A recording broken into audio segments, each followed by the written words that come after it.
English listening.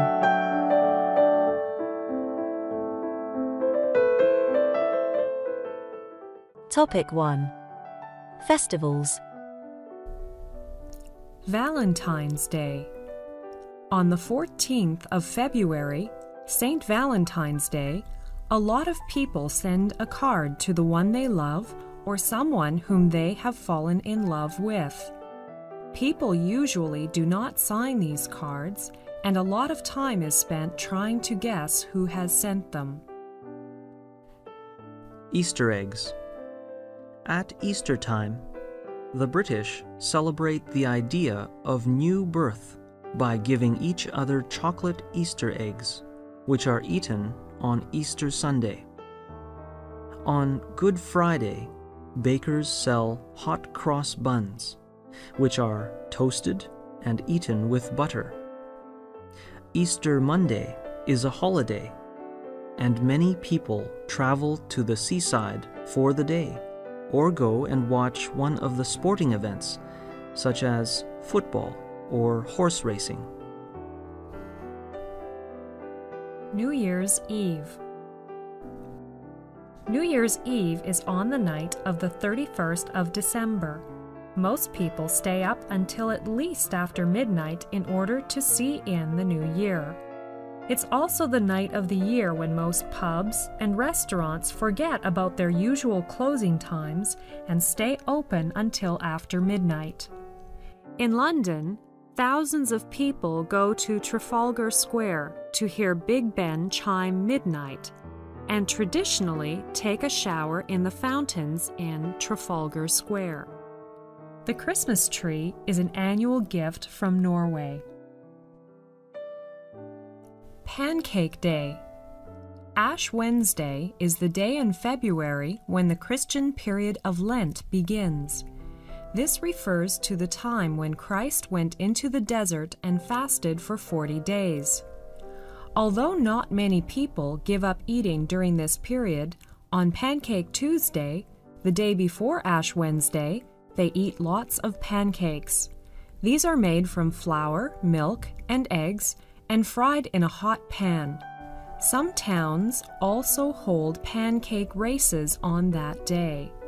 People run through the streets holding a frying pan and throwing the pancakes in the air. Of course, if they drop the pancake, they lose the race. Christmas. 25th of December is the most important festival of the year. It combines the Christian celebration of the birth of Christ with the traditional festivities of winter. On the Sunday before Christmas, many churches hold a carol service where special hymns are sung. Sometimes you can hear carol singers singing on the streets as they collect money for charity. Most families decorate their houses with coloured Christmas decorations, and they usually have a Christmas tree in the corner of the front room, glittering with coloured lights and decorations. People put their gifts at the bottom of the Christmas tree. Halloween. On the 31st of October is Halloween. Halloween means Holy Evening. It's a more important festival in the United States than in Britain. Although it's celebrated by many people in the UK, it's particularly connected with ghosts. At parties, people dress up in strange costumes and pretend they are witches. They cut horrible faces in pumpkins and other vegetables and put a candle inside, which shines through the eyes. People play difficult games, such as trying to eat an apple from a bucket of water without using their hands. In recent years, children dressed in white sheets knock on doors at Halloween and ask if you would like a trick or treat. If you give them something nice, a treat, they go away. If you don't, they play a trick on you, such as making a lot of noise or spilling flour on your front doorstep.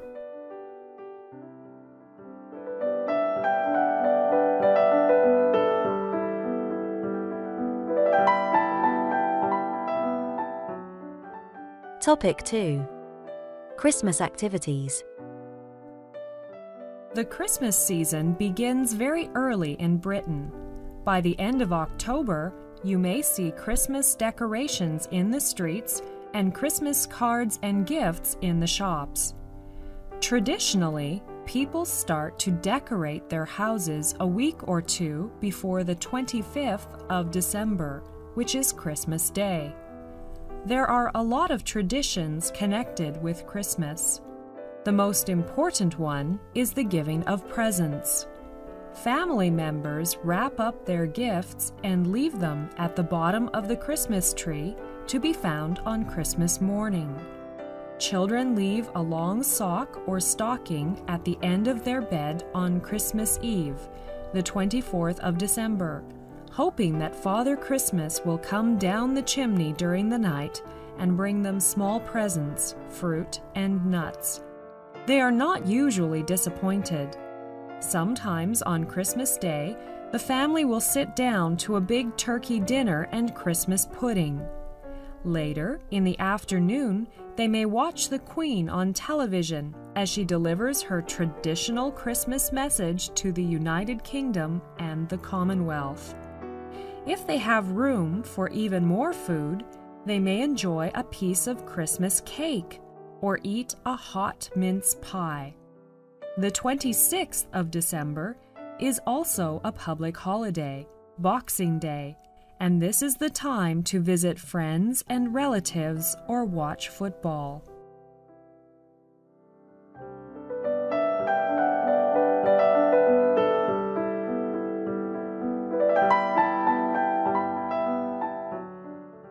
Topic 3. Some interesting places to go. Here are some interesting places to visit. First, the West End. The West End is the name given to the area of central London.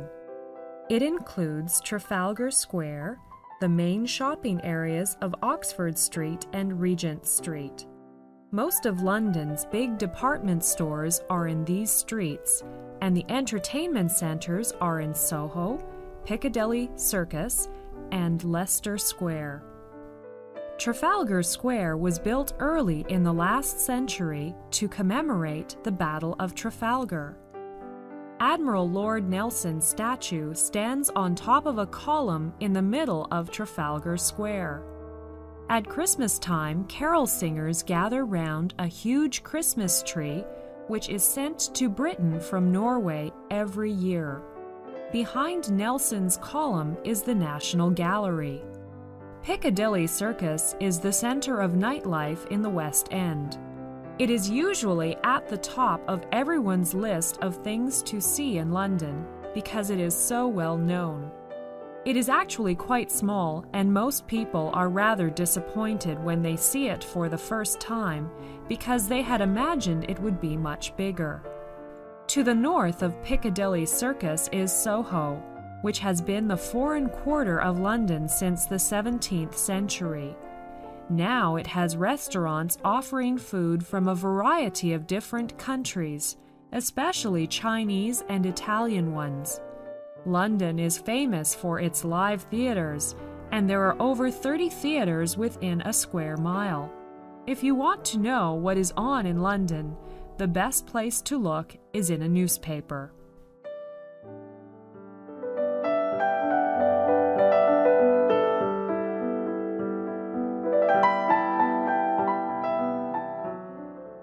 Topic 4.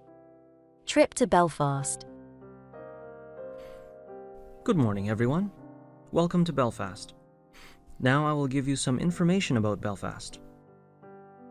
Belfast is one of the youngest capital cities in the world, and it has grown incredibly fast. Today, the city has a population of 400,000, nearly a third of the entire population of Northern Ireland. But in the 17th century, it was only a village.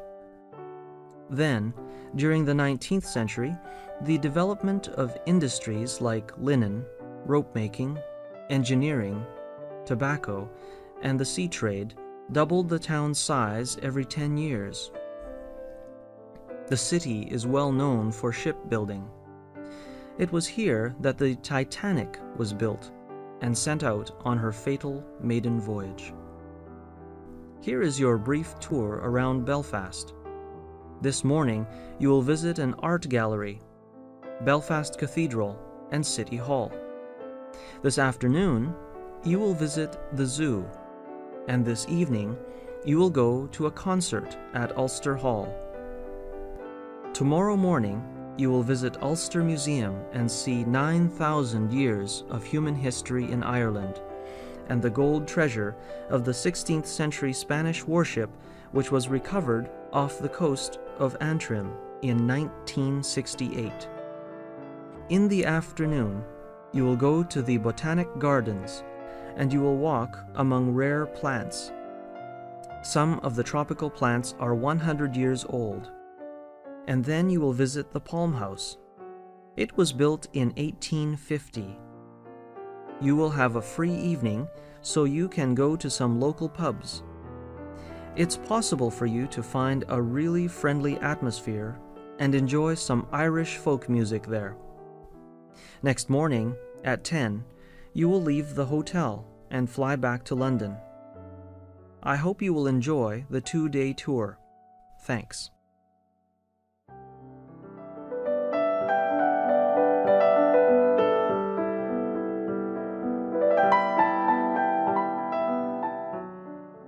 Topic 5.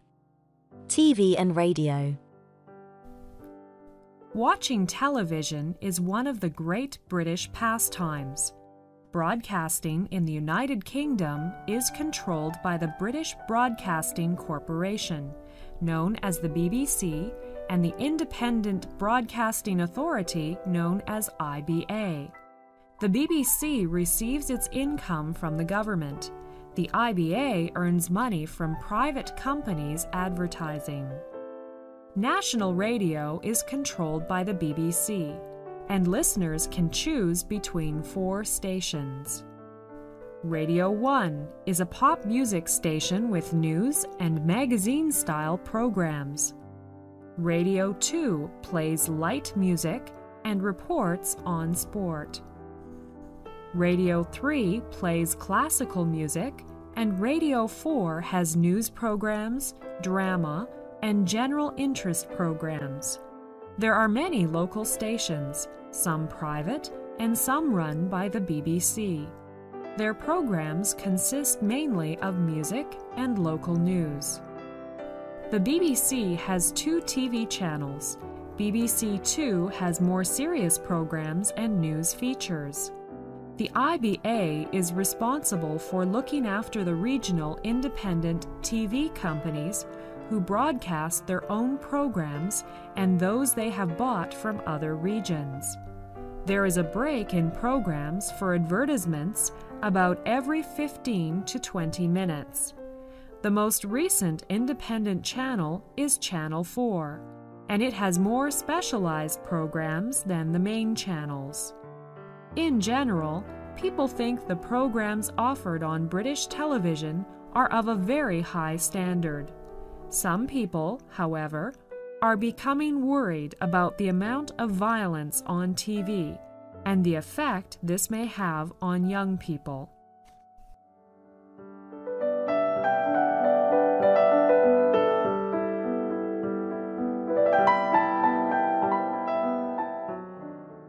Topic 6. Sport. Sports are very important in British life. It's possible to practice all kinds of sports in Britain. You can see water sports, sailing and rowing are practiced on the lakes, rivers, and coastlines. These kinds of sports are more popular in summer. Walking, rock climbing, and horse riding are all good ways to explore the landscape. Nearer your home, you will certainly find outdoor pitches for football, cricket, and other team games. Tennis is played on outdoor courts in the summer, while squash has become a popular game in recent years, as it can be played year-round on indoor courts. Most colleges and towns will also have indoor swimming pools, and some have ice skating rinks. Many colleges have their own extremely impressive sports facilities, and this is the best place to find what is available. For example, most universities have a day at the start of the year when all the clubs and societies advertise their activities, and you can go round and choose which you would like to join. The most popular outdoor spectator sports are football and horse racing.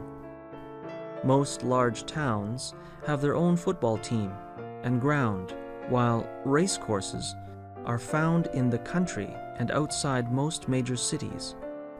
All forms of motor racing are also popular. Sport plays such a large part in British life that many idioms in the English language have come from the world of sport. For example, to play the game means to be fair, and that's not cricket means that's not fair.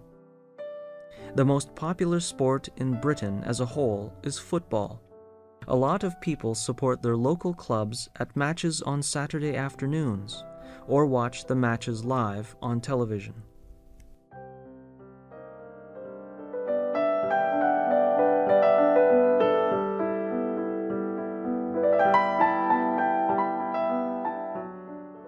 Topic 7. Airports in the southeast of Britain. When you travel to Britain by sea or air, it is likely that you will arrive in the southeast. There are two main airports in the London area. One is Heathrow Airport, the other is Gatwick. Heathrow is the world's busiest airport for international traffic. It is about 20 miles outside of London. It's located about 33 kilometers west of central London. It has around 28 million passengers per year. Gatwick is the second major airport. It's about 30 miles or 50 kilometers to the south of London. It has about 10 million passengers per year. Have you got all the numbers? I'll repeat it. Heathrow is the world's busiest airport for international traffic. It is about 20 miles outside of London. It's located about 33 kilometers west of central London. It has around 28 million passengers per year. Gatwick is the second major airport. It's about 30 miles or 50 kilometers to the south of London. It has about 10 million passengers per year.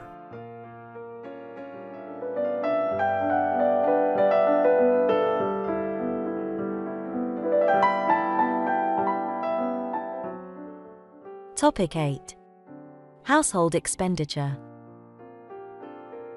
The percentage of household expenditure on food decreased slightly from 15.1% in 1983 to 11.4% in 1993.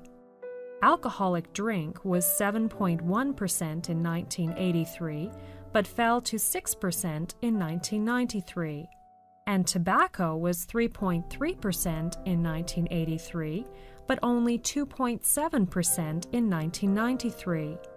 The percentage on housing increased slightly from 15.1% in 1983 to 15.4% in 1993, and recreation, entertainment, and education was 9.2% in 1983, then increased to 10.1% in 1993. The percentage of consumers' expenditure on other goods and services showed a large jump from 13.5% in 1983 to 19.4% in 1993.